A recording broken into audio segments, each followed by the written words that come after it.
Hello everyone. आप सभी का स्वागत है हमारे इस YouTube channel after infinity maths पर। अब तक हमने कॉम्प्लेक्स एनालिसिस में 2019 में आए हुए क्वेश्चन देख लिए थे। आज हम कॉम्प्लेक्स एनालिसिस 2021 के क्वेश्चन देखने वाले हैं। 2020 में कोविड के कारण पेपर नहीं लगा था। तो दोस्तों, ये सेशन आप सभी के लिए बहुत शानदार होने वाला है। जो भी दोस्त CSIR नेट, IIT जैम, हर तरह की university entrance exam, get set की तैयारी करना चाहता है तो वो इस इन्हें देख सकता है, अपनी नॉलेज को बढ़ा सकता है, अपनी क्वेश्चन सॉल्विंग स्किल को बढ़ा सकता है।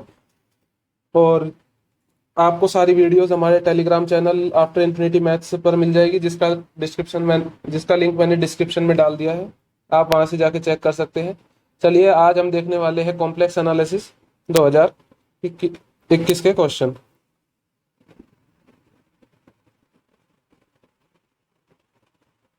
कॉम्प्लेक्स एनालिसिस 2021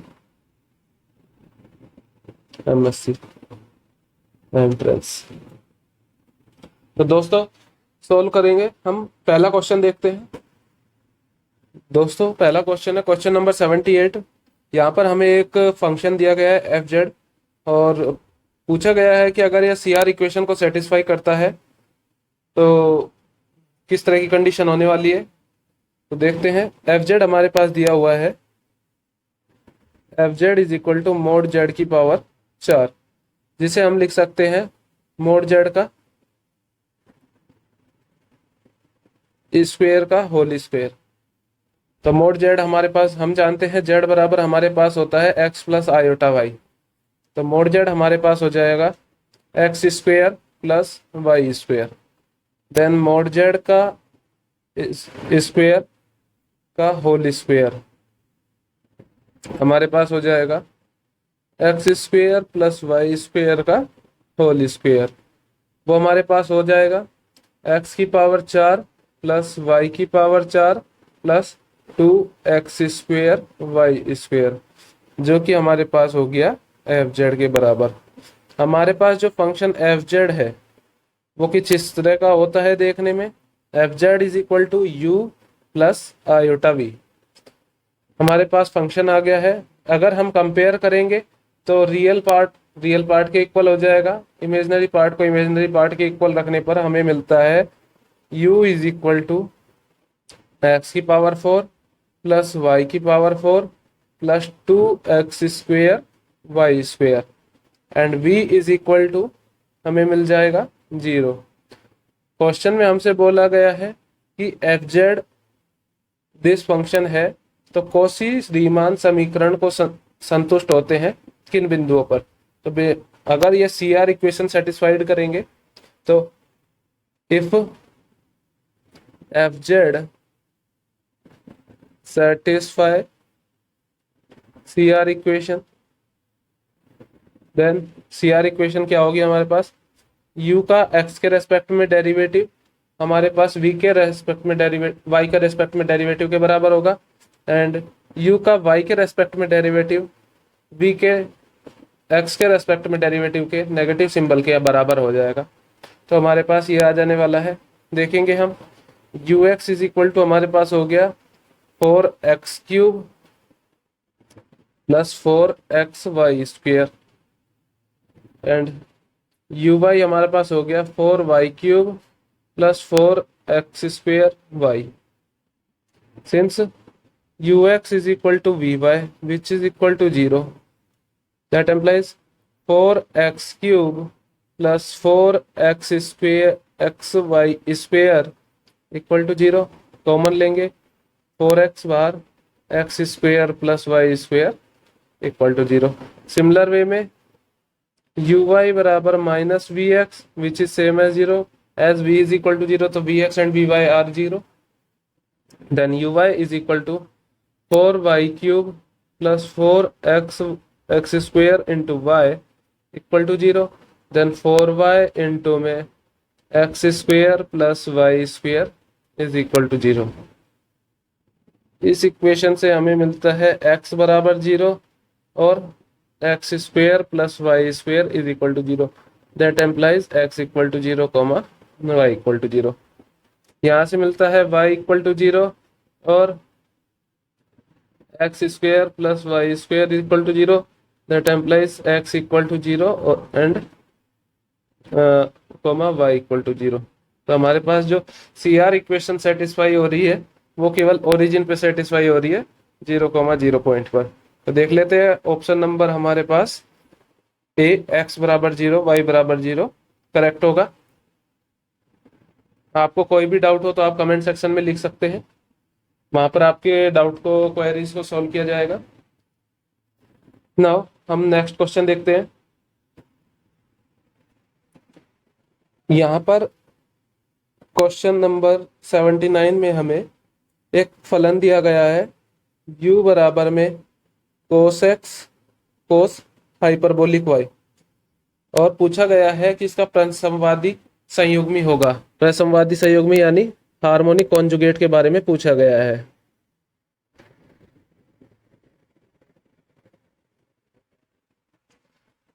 अगर हम u v को v इज हार्मोनिक कॉन्जुगेट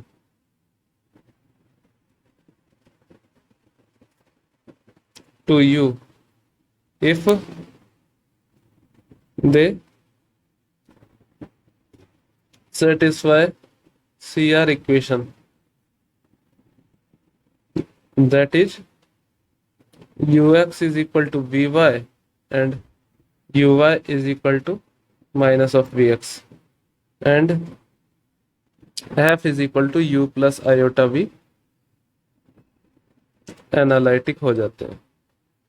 हमारे पास इस तरह का होता है स्टेटमेंट।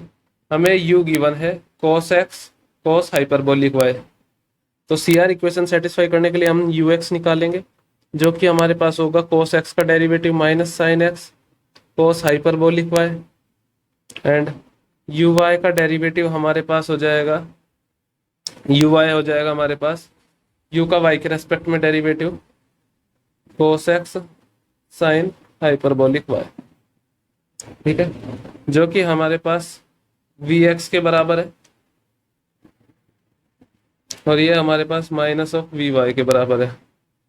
तो vx is equal to minus of sine x cos hyperbolic y, ux बराबर vy एंड uy बराबर माइनस के vx, तो ये vy के बराबर है। Now integration of V by D Y which is equal to में आ जाएगा हमारे पास minus of sine X sine hyperbolic Y plus G of X plus C. कुछ इस तरह का फंक्शन रहने वाला है। हम देखेंगे कि मतलब जनरल तौर पे देखा जाए आगे कोई एक्स का फंक्शन होगा, वाई का कोई कांस्टेंट होगा, लेकिन जो हमारा जो क्वांटिटी है minus sine X into sine hyperbolic Y भी इस तरह का होने वाला है। यहाँ पर हमें sine X plus sine hyperbolic Y type का तो मिल रहा है, लेकिन उसका नेगेटिव, ये नेगेटिव सिंबल नहीं मिल पा रहा है। तो एक जो पॉसिबिलिटी थी वी होने की वो सी हो सकती थी, लेकिन यहाँ पर नेगेटिव साइन की वजह से हम इसे छोड़ देंगे। तो हमारे पास ऑप्शन नंबर डी कोई नहीं आ जाएगा। नाउ नेक्स्ट क्वेश्चन देखेंगे, क्वेश्चन नंबर 80। क्वेश्चन नंबर 80 में हमें फंक्शन u दिया गया है और पूछा है कि यह किसी इक्वेशन को संतुष्ट करता है। Laplace equation, Poisson equation, Leibniz equation, Newton equation. तो एक तो हम आंसर करने के लिए जनरल तरीका देखें कि भाई हम कॉम्प्लेक्स एनालिसिस के लिए सॉल्व कर रहे हैं, तो जहाँ पर मेन रोल हम देखते हैं कि अब तक हमने लाप्लास इक्वेशन का पढ़ा था, तो सीधा ऑप्शन हम लाप्लास इक्वेशन पे टिक मार सकते हैं। या हम लाप्लास इक्वेशन हमारे पास होती है del two u by del x two plus del two u by del Y two, यहाँ से इक्वल टू 0।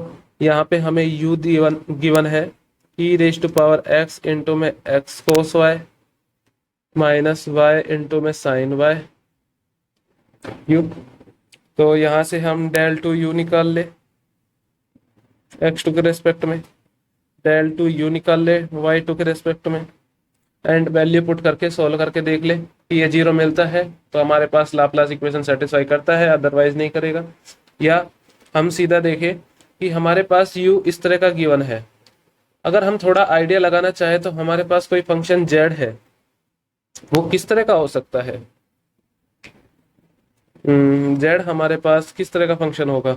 z, ये देखिए, x into E raise to power X cos Y. तो x E raise to power X cos Y के साथ कब आएगा? जब हमारा कुछ x E raise to power z type का रहा हो, लेकिन साथ में E raise to power x into minus Y sine Y है, तो हम गैस करेंगे कि हमारे पास जो फंक्शन है वो कुछ इस तरह का रहा होगा। z F of z is equal to z E raise to power z which is equal to में x plus iota Y into में cos x plus cos Y plus iota sine Y into E raise to power X. यहाँ से हम E raise to power X को तो बाहर ले लेंगे, X cos Y plus iota X sine Y minus plus iota Y cos Y minus Y sine Y which is equal to में E raise to power X X cos Y minus Y sine Y plus iota E raise to power X X sine Y plus Y cos Y. इस तरह का हमारे पास आ गया। यहाँ पे हम देखेंगे कि हमारे पास जो रियल पार्ट है u, जो हमारे पास क्वेश्चन में गिवन है वही मिल रहा है। Since F Z is equal to Z E raise to power Z हमारे पास एनालिटिक फंक्शन है, तो ये सी आर इक्वेशन को सेटिस्फाई करेंगे। सेकंड बात, एनालिटिक फंक्शन है तो u and v both harmonic होंगे। थर्ड बात, u एंड v हार्मोनिक हो गए तो u and v both satisfies Laplace equation. तो हमारे पास option number A correct answer हो गया।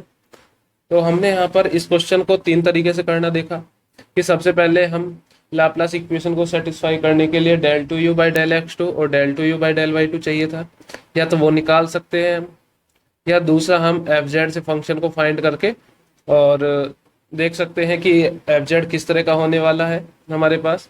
और अगर एफ जेड हमारे पास एनालिटिक फंक्शन है तो वो u एंड v दोनों हार्मोनिक हो जाएंगे, और यहाँ पर v को u का हार्मोनिक कॉन्जुगेट बोला जाएगा। स्टार मार्क लगा के लिख देता हूँ, v is harmonic conjugate of u, जहाँ u और v किस तरह से रिलेटेड है, f बराबर u प्लस आयोटा v। ठीक है, चलिए हम नेक्स्ट क्वेश्चन देखेंगे, क्वेश्चन नंबर 81। क्वेश्चन नंबर 81 में गिवन है कि हमारे पास एफ जेड कोई सिंगल वैल्यूड एनालिटिक फंक्शन है। एफ जेड के बारे में बताया गया है, f Z is single valued analytic function. हमारे पास एफ जेड गिवन है एंड फाई जेड है, जो फाई ऑफ जेड हमारे पास गिवन है, इंटीग्रेशन ए से b f of z D z इस तरह का गिवन है। क्यों? देखिए, रुकिए एक मिनट, फाई जेड हमारे पास ये गिवन है क्योंकि कहा गया है फाई जेड एफ जेड का अनिश्चित समाकल है, इनडेफिनेट इंटेग्रल है। तो फाई जेड इस तरह का होगा, एफ जेड का इंटेग्रल लेने पर फाई जेड मिल गया। तो अगर हम देखें कि integration of A B F Z D Z हमारे पास आ जाएगा फाई जेड की पावर ए से B, which is equal to हो जाएगा हमारे पास phi of B minus phi of A. Option number C हमारे पास करेक्ट आंसर होगा। नेक्स्ट क्वेश्चन देखेंगे, क्वेश्चन नंबर 82। क्वेश्चन नंबर 82 में हमें एक इंटीग्रेशन दिया गया है, integration of e raise to power 3z divided by z minus pi of i into d z. और एक वृत्त दिया गया है mod of z minus 1 equal to 4। और कहा गया है कि इस इंटीग्रेशन की वैल्यू बतानी है। सबसे पहले हम देखेंगे कि ये जो वृत्त है पाई आई, इस वृत्त के अंदर है या बाहर है। ये हमारे पास हमारा कार्टेशियन प्लेन हो गया, ये 1 हो गया, ये -1, -2, -3, 2, 3, 4 और 5।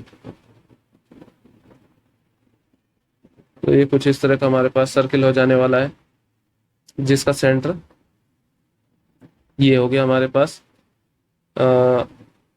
नहीं, रुकिए एक बार, इस तरह का नहीं होगा।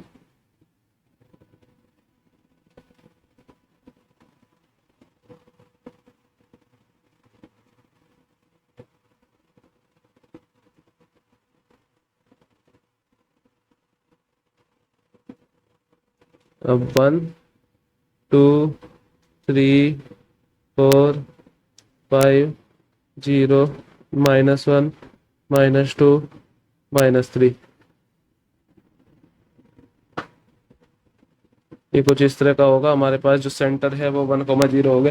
क्लियरली हम देख सकते हैं कि z बराबर पाई आई हमारे पास कुछ इस तरह का यहाँ पर आने वाला है।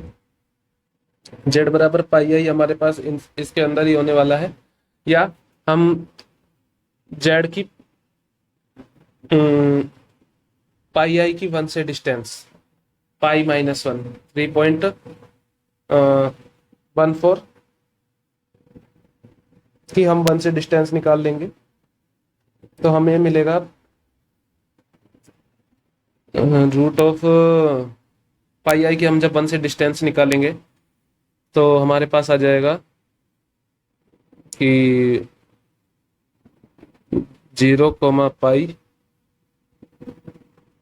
एंड 1,0 के बीच की डिस्टेंस 1² प्लस पाई स्क्वायर का under which is less than 4, जो कि हमारे पास 4 से छोटा रहने वाला है। तो हम देखेंगे कि पाई आई हमारे पास इसी सर्किल के बीच में लाई कर जाएगा। तो अब हमें आगे इसके लिए सॉल्यूशन देखेंगे, किस तरह से सॉल्व करेंगे। हमारे पास एक इंटीग्रल फॉर्मूला होता है कॉची का, वो बोलता है हमारे पास integration of F Z D Z upon में z minus A over C which is equal to में 2 पाई आई इंटू में एफ ऑफ ए। यहाँ से एफ जेड हमारे पास E raise to power 3z हो गया, ए की वैल्यू पाई आई हो गई हमारे पास। तो हमारे पास जो सॉल्यूशन आ जाने वाला है integration of C E raise to power 3z D Z upon z minus pi I का, वो आ जाएगा 2 पाई आई इंटू में E raise to power 3 into में pi I which is equal to में 2 पाई आई इंटू में -1 which is equal to में minus of 2 pi I. Minus of 2 pi I हमारे पास सॉल्यूशन आ चुका है। तो ऑप्शन नंबर डी हमारे पास करेक्ट आंसर होगा। नाउ हम नेक्स्ट क्वेश्चन देखेंगे, क्वेश्चन नंबर 82। नेक्स्ट क्वेश्चन में हमसे बोला गया है, नेक्स्ट क्वेश्चन को सॉल्व करने के लिए आपको सबसे पहले मैक्सिमम मॉडुलस प्रिंसिपल पता होना चाहिए। मैक्सिमम मॉडुलस थ्योरम महत्तम पूर्णांक प्रमेय क्या बोलती है।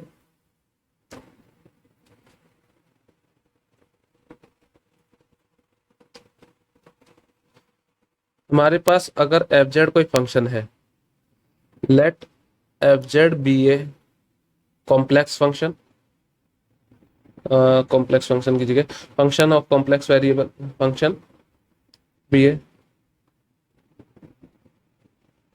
एनालिटिक फंक्शन इनसाइड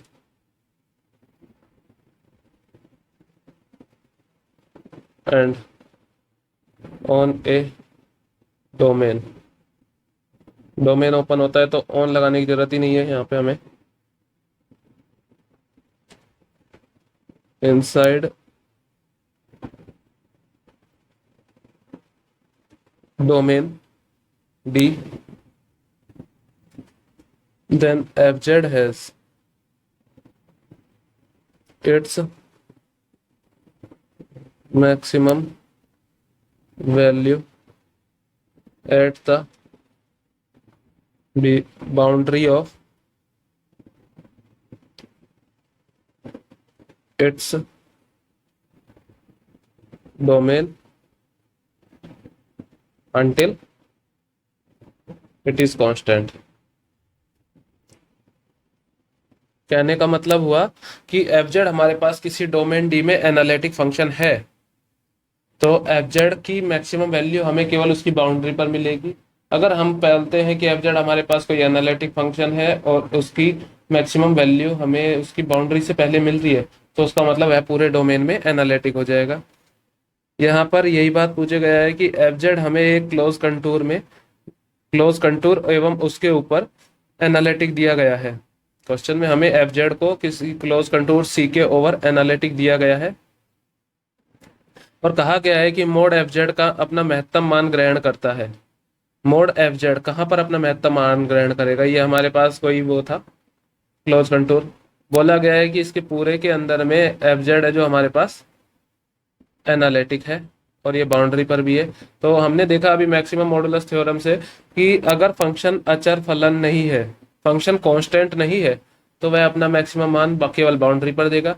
तो क्लोज कंटूर की बाउंड्री C के ऊपर हो जाएगी। तो इसका मतलब ऑप्शन नंबर ए हमारे पास करेक्ट आंसर हो जाएगा। सिंपल सा क्वेश्चन था।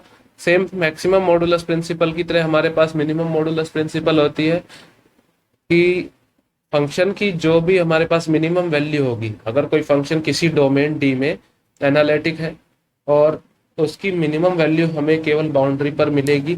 कब तक मिलेगी? जब तक वह फंक्शन कांस्टेंट नहीं हो। अगर हमें बाउंड्री से पहले उसकी मिनिमम वैल्यू मिल रही है तो इसका मतलब वह फंक्शन हमारे पास कांस्टेंट फंक्शन होगा। अर्थात कहने का मतलब है कि कोई भी फंक्शन fz किसी डोमेन डी में एनालिटिक हो गया तो हम उसकी एक्सट्रीम वैल्यूज के लिए केवल डायरेक्ट बाउंड्री पर ही देखेंगे। अगर पहले मिलती है एक्सट्रीम वैल्यूज, बाउंड्री से पहले हम मिल जाती है, तो इसका मतलब फंक्शन हमारे पास कांस्टेंट है। चलिए हम नेक्स्ट क्वेश्चन देखेंगे, question number 84। Now question number 85 हमसे बोल रहा है कि फंक्शन दिया गया है, हमें फंक्शन है fz is equal to z minus sine z upon z cube. हमारे पास एक ये फंक्शन दिया हुआ है और हमसे पूछा जा रहा है कि इसके पास सिंगुलरिटी किस तरह की होगी z बराबर 0 पर। तो फाइंड आउट करना है हमें z बराबर 0 पर विचित्रता या सिंगुलरिटी। तो इसको देखने के लिए हम सबसे पहले देखेंगे कि हमारे पास 3 तरह की सिंगुलरिटीज होती है। हम थोड़ा सा यहाँ पे सिंगुलरिटी को डिस्कस कर लेते हैं। रिमूवेबल सिंगुलरिटी, सेकंड हमारे पास होती है पोल और थर्ड हमारे पास होती है एसेंशियल सिंगुलरिटी। रिमूवेबल सिंगुलरिटी के लिए हम देखेंगे कि अगर हमारे पास fz कोई फंक्शन है, फर्स्ट देख रहे हैं हम fz हमारे पास कोई फंक्शन है और z बराबर a पर आइसोलेटेड सिंगुलरिटी है, आइसोलेटेड सिंगुलरिटी है। If limit z tends to a fz exist finitely in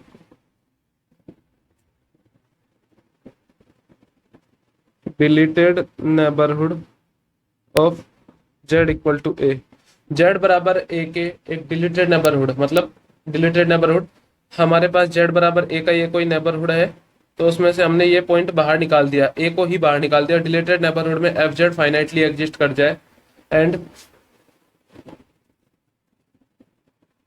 limit z tends to a f x f Z is not equal to f of a given हो हम and, तो हमारे पास जो singularity आती है वो हमारे पास आती है रिमूवेबल। समझ में आया? मतलब कहने का मतलब है मोटा मोटा कि z बराबर a पर हमें जो फंक्शन की वैल्यू मिल रही है वो z टेंड्स टू a पर जो फंक्शन की वैल्यू मिल रही है उससे डिफरेंट होनी चाहिए, और डिलीटेड नेबरहुड में फंक्शन एफ जेड हमारे पास फाइनाइटली एग्जिस्ट करना चाहिए। इसका मतलब फंक्शन हमारे पास z बराबर a के डिलीटेड नेबरहुड में बाउंडेड होना चाहिए। कुल मिला के हम कह सकते हैं और f Z is bounded in deleted neighbourhood of z equal to a। तो अभी हमारे पास रिमूवेबल सिंगुलरिटी होती है। सेकंड है हमारे पास पोल। जब हम पोल के लिए डिस्कस करते हैं तो हम देखते हैं कि if z equal to a is an isolated singularity,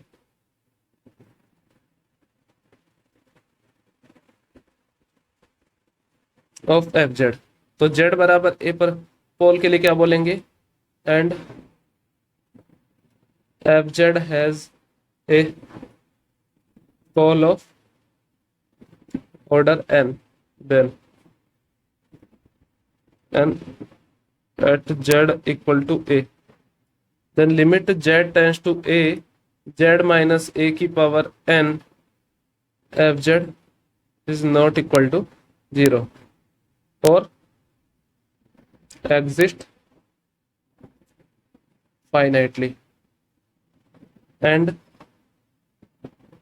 limit z tends to a z minus ए की power n F Z n plus one भी करेंगे एफ जेड के साथ तो वो हमारे पास 0 हो जाएगा।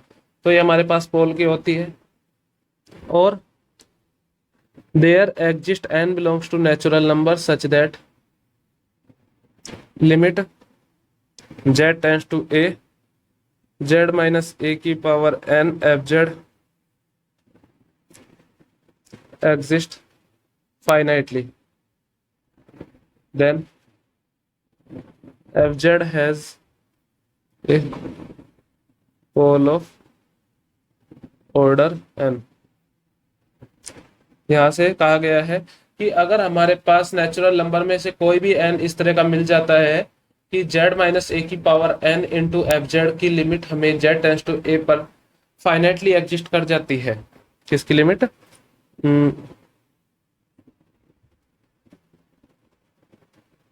इसकी ये फंक्शन है हमारे पास z माइनस ए की power n into F z की लिमिट फाइनाइटली एग्जिस्ट कर जाती है, तो हम उसे पोल बोल देते हैं। नाउ हमारे पास है एसेंशियल सिंगुलरिटी। एसेंशियल सिंगुलरिटी के लिए थर्ड नंबर,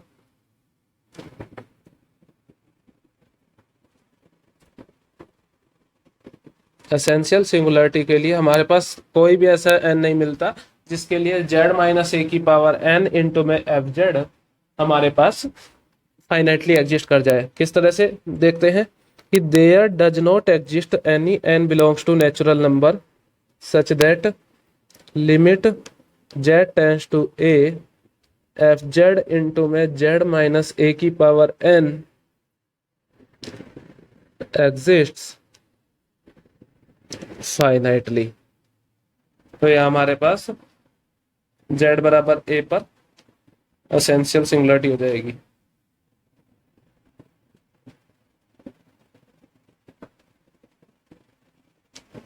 नाउ हमारे पास क्वेश्चन में पूछा गया था z बराबर 0 पर एफ जेड किस तरह की वो रखेगा।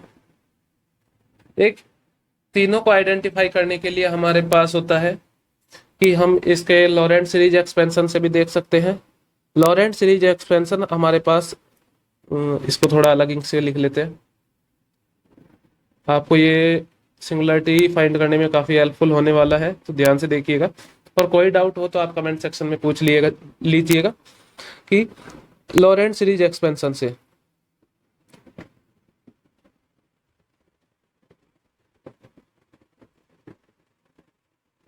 लॉरेंट सीरीज एक्सपेंशन से कैसे देखेंगे हम कि हमारे पास एफ जेड कोई फंक्शन है, उसका Laurent series expansion summation of A N Z minus Z not की power N N is equal to 0 to infinity plus summation of B N Z minus Z not की power minus of N N is equal to 1 to infinity.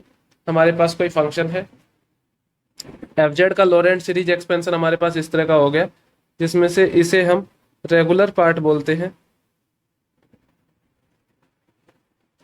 And इसे हम principal part बोलते हैं।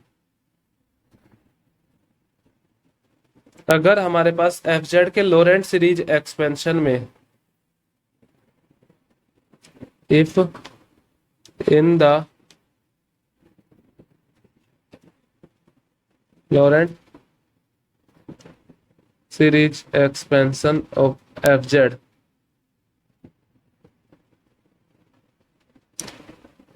Principal part has, principal part के पास अगर कोई भी टर्म नहीं है तो वो हमारे पास रिमूवेबल हो जाती है।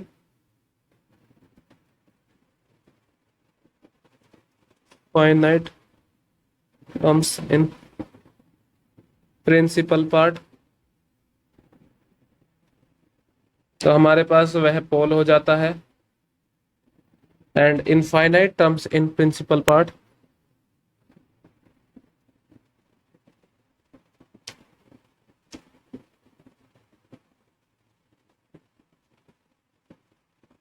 वह हमारे पास एसेंशियल सिंगुलरिटी हो जाती है।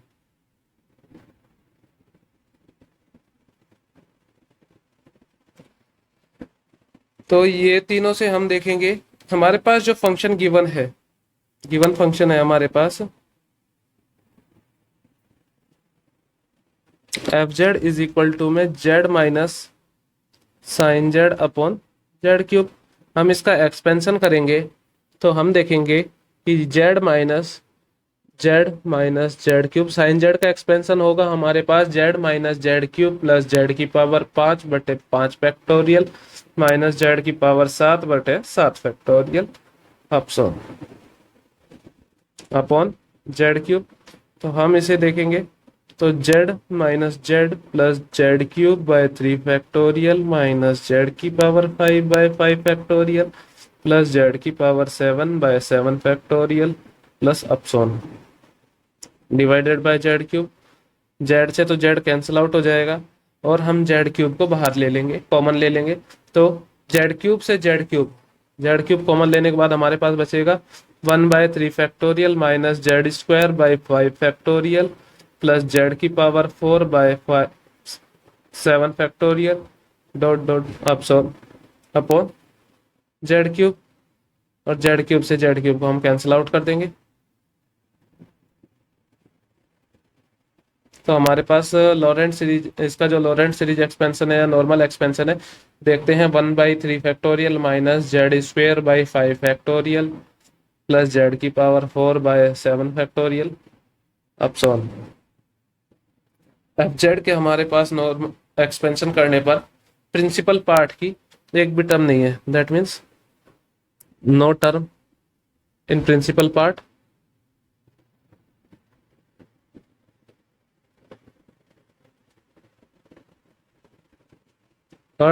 so removable singularity at z equal to 0।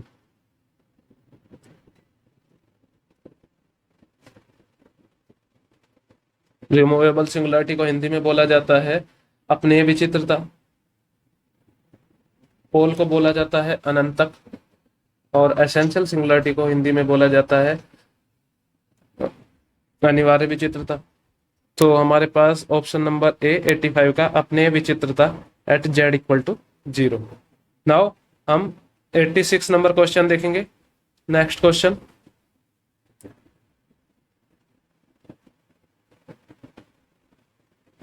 Now question number 86 में हमें अगेन विचित्रता के बारे में पूछा गया है, सिंगुलरिटीज के बारे में। हमने अभी डिस्कस किया गया था कि z बराबर ए एफ जेड की आइसोलेटेड सिंगुलरिटी है, z बराबर a is an isolated singularity of F Z.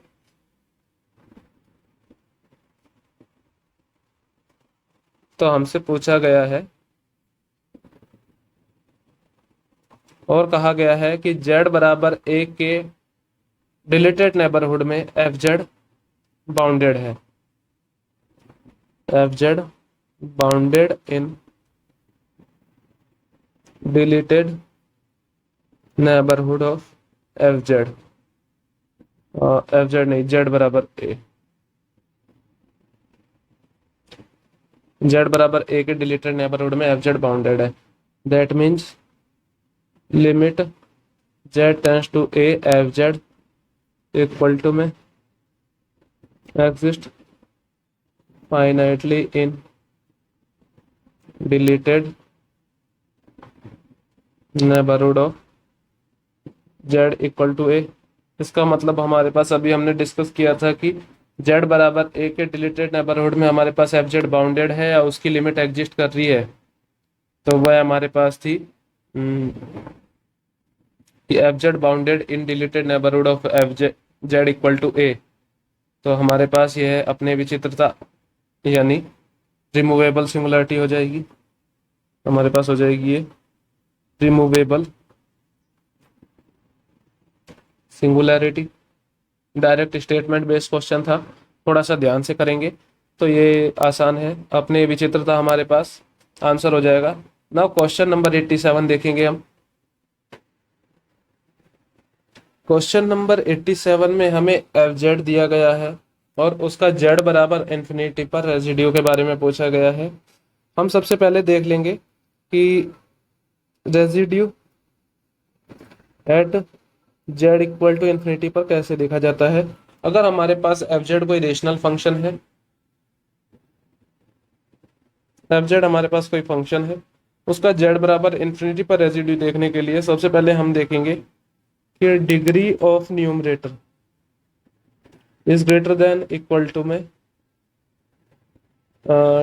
Degree of denominator. तो हम कर देंगे limit z tends to infinity. अगर न्यूमरेटर की डिग्री ज्यादा है मीन्स ऊपर जेड की पावर 5 है और नीचे जेड की पावर 2 है, तो हम देखेंगे कि limit z tends to 0 z tends to infinity पर जेड टेंड्स टू इन्फिनिटी की जरूरत नहीं है। ज्यादा होने पर या बराबर होने पर माइनस ऑफ 1/z का कोफिशिएंट देख लेते हैं। That means coefficient of residue at z equal to infinity which is equal to में कोफिशिएंट ऑफ माइनस के 1/z। एंड दूसरा है अगर डिग्री ऑफ न्यूमरेटर हमारे पास लेस देन होता है डिग्री ऑफ डिनोमिनेटर से, तो residue at z equal to infinity. अगर न्यूमरेटर की डिग्री हमारे पास डिनोमिनेटर की डिग्री से कम है तो वह हो जाएगा हमारे पास limit z tends to infinity minus of z into में एफ जेड। सिंस हमारे पास यहाँ पर गिवन फंक्शन है z cube minus z square plus 1, f Z is equal to में z cube minus z square plus 1 upon Z cube. F Z हमारे पास ये गिवन फंक्शन है और जेड बराबर इन्फिनिटी पर अवशेष देखना है। तो हम यहाँ पर देखेंगे कि हमारे पास degree of numerator is greater than equal to में डिग्री ऑफ डिनोमिनेटर है। तो f Z is equal to हमारे पास हो जाएगा 1 माइनस 1/z प्लस 1। तो residue at z equal to infinity हमारे पास हो जाएगा coefficient of minus of 1/z which is equal to में minus of -1 which is equal to में 1। तो हमारे पास option number b correct answer होगा। नाउ क्वेश्चन नंबर 88 देखेंगे। क्वेश्चन नंबर 88 में हमसे पूछा गया है कि every polynomial whose power n is greater than equal to 1 has at least. अगर मान लो हमारे पास कोई n डिग्री का पोलिनोमियल है तो उसके रूट के बारे में पूछा गया है कि n डिग्री का पॉलिनोमियल है तो उसके पास कम से कम n रूट तो होंगे, और n greater than equal to 1 है तो उसके पास कम से कम एक रूट तो होगा ही होगा। तो इधर हम क्लियरली डायरेक्ट बोल सकते हैं कि n डिग्री का पॉलिनोमियल है, पावर n डिग्री के पॉलिनोमियल के लिए रूट के बारे में पूछा गया है, तो एटलीस्ट 10। तो 88 का ऑप्शन नंबर ए डायरेक्टली हो जाएगा हमारे पास। नाउ हम क्वेश्चन नंबर 89 देखेंगे। क्वेश्चन नंबर 89 हमारे पास W बराबर 2z plus 3 upon z minus 4 दिया गया है, और हमें कहा गया है कि यह वृत्त हमारे पास क्या कौन सा है, x square plus Y square minus 2x equal to 0 को एक सरल रेखा पर प्रतिचित्रित करता है। ये वाला क्वेश्चन तो शायद लास्ट पेपर में हमने देखा था। कि देखते हैं इसे, यहाँ से हम देखेंगे कि यह मोड, इसको अगर हम वृत्त की जेड की फॉर्म में लिखना चाहें तो हमारे पास आएगा x माइनस 2 का square plus Y square equal to 2 का square which is equal to mod of z minus 2 equal to 2। हमारे पास सर्किल ये आ गया है जिसको वह लाइन पर मैप कर रहा है, एंड हम देखेंगे कि z हमारे पास क्या आता है ट्रांसफॉर्मेशन से, तो WZ minus 4W which is equal to में 2Z प्लस 3। नाउ हम देखेंगे कि z इक्वल टू में 4W प्लस 3 अपॉन में z minus 2। Now mod of z minus 2 equal to में mod of 4W plus 3 upon में z W minus two which is equal to में 2W plus 7 upon में W minus 2 which is equal to हमारे पास हो जाएगा 2। तो mod of 2W plus 7 which is equal to में 2 इंटू में mod of W minus 2। Since W is equal to U plus iota भी होता है हमारे पास, हम रखेंगे तो 2 इंटू में U प्लस आयोटा भी प्लस 7 इज इक्वल टू में 2 इंटू में U प्लस आयोटा भी माइनस 2। तो वो हमारे पास हो जाएगा mod of 2U plus 7 plus 2B into में iota which is equal to में 2 इंटू में U minus 2 plus iota V का mod which is equal to में हमारे पास हो जाएगा 2U प्लस 7 का square plus 4V square is equal to में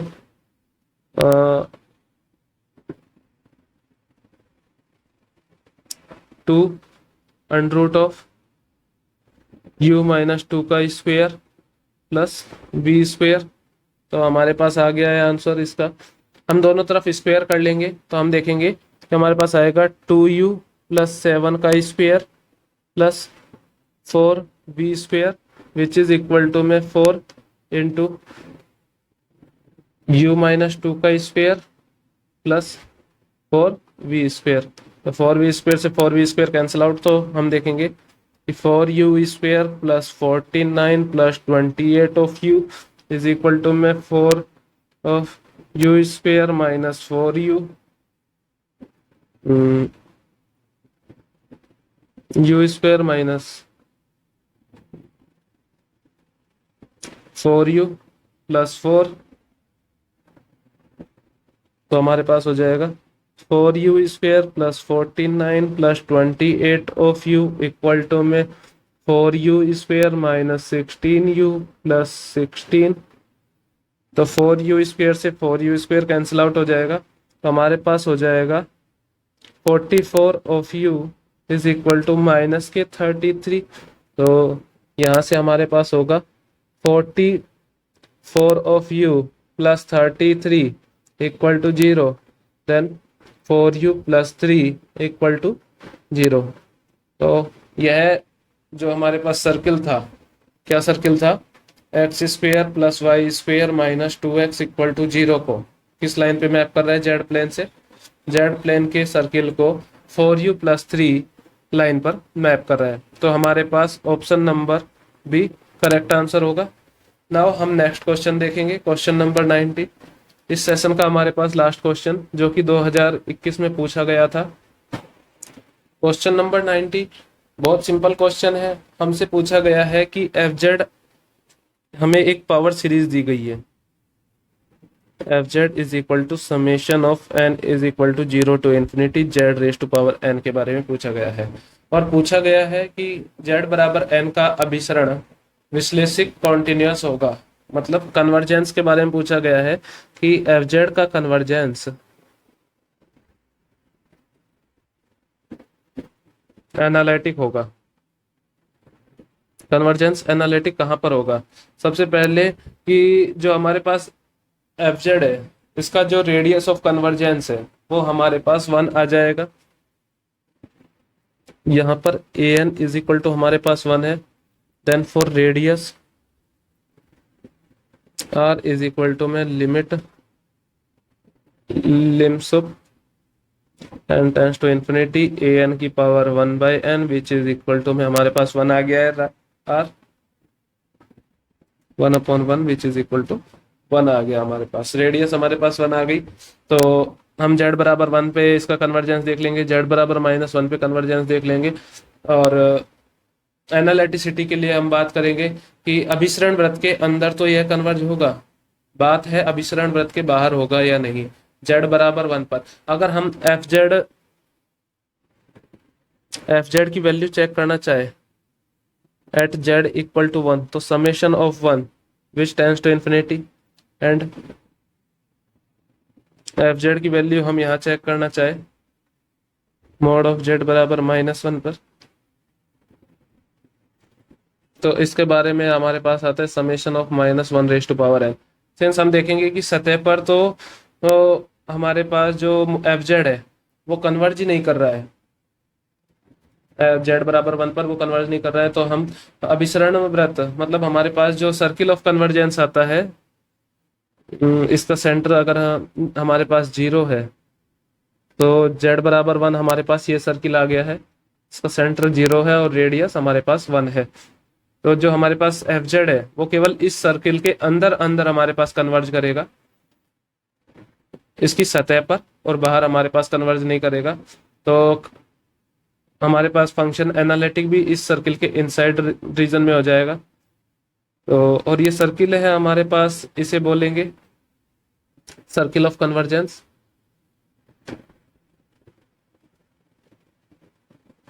कन्वर्जेंस और reason of convergence.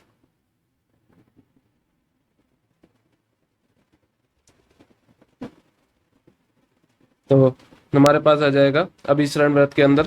Question number 90 हमारा करेक्ट, 90 का ए ऑप्शन हमारे पास करेक्ट होगा। तो दोस्तों आज हमने 2021 के क्वेश्चंस देख लिए हैं।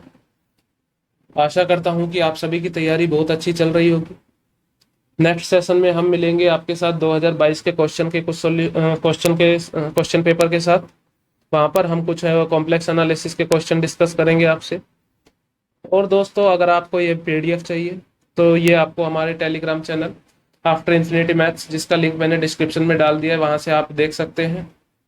और भी आपको अगर इस पूरे क्वेश्चन से रिलेटेड कोई भी डाउट हो तो आप हमें मेल कर सकते हैं। हमारी मेल आईडी जो हमारे डिस्क्रिप्शन में मेंशन है, आप कमेंट बॉक्स में डाल सकते हैं, कमेंट बॉक्स में पूछ सकते हैं। ठीक है दोस्तों, चलिए, धन्यवाद।